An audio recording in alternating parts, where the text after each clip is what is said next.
your insight. We once again stay with North American politics and their global ramifications as trade tensions are rising fast as talks between the United States and India hit a major roadblock just days before President Trump's July the 9th tariff deadline. Negotiations have stalled over auto parts, steel and farm imports. India wants Trump's proposed 26% tariff to be scrapped, but Washington first demands deeper Indian cuts on farm goods, cars and alcohol, a step New Delhi won't take without US concessions. Despite earlier optimism, sources say both sides are now eyeing a broader, long-term trade framework rather than a rush deal. India has offered tariff cuts on nuts and market access in energy, defence and autos, but no breakthrough has yet come. Meanwhile, Japan is pushing back against President Trump's demands to lift rice import caps, insisting agriculture won't be sacrificed for a quick deal.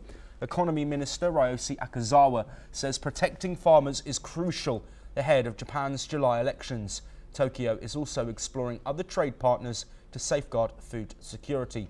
Both India and Japan are pursuing other trade partners too, leaving the next move firmly with Washington. Well, joining us on the programme to discuss Trump's trade tariffs and the potential ramifications of those with these key nations in discussions with the US administration, Dr. Satoru Nagao, fellow at the Hudson Institute, who is joining us from Tokyo, Japan. Dr. Nagao, as always, thank you very much for talking to us on NewsX World. This situation that Donald Trump has himself set out, Liberation Day tariffs, a pause, a 90-day pause, which has seen those rates which were paraded in front of cameras on a board on 70 separate countries. That deadline is now getting closer. Discussions with nations are now stalling over a potential longer-term plan rather than a rushed deal. What's the ramifications of all of this in the face of uncertainty over trade and also the impacts that these tariffs can have to markets overnight? Yes, current timing is a very critical moment because the deadline is a very important motivation to move the negotiation. So both sides want to get more better condition to deal. So that's why just before the July 9th is the most important timing. Both sides cannot concede too much. So that's why this is the final moment. This is a very important moment. The problem is manpower.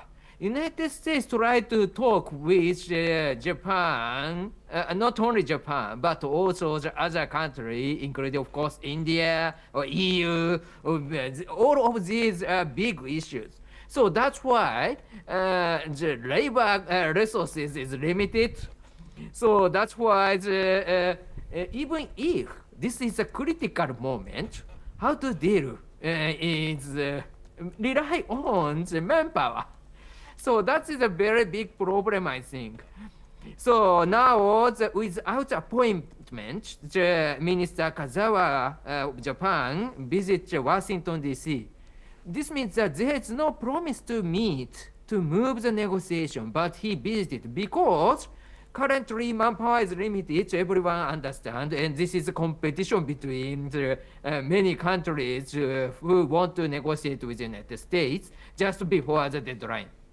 Yes, absolutely. Dr. Nagao, you will be staying with us. Of course, the issue around trade is a global one. Conversations ongoing as well with the EU. But we now move to the